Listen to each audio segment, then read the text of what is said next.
Welcome back. Now for the most important part. His/her friend is Harit Tam.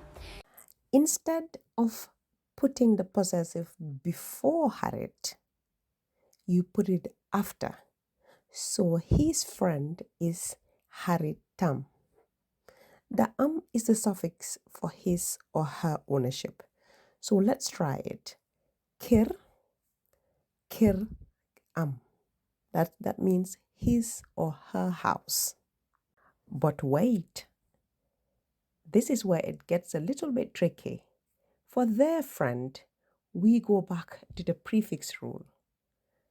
So their friend is Senharit. In summary, we say Sumaharit, Saharit, Sunharit, Senharit, but we say Haritam. Got it? So tune in for part 3.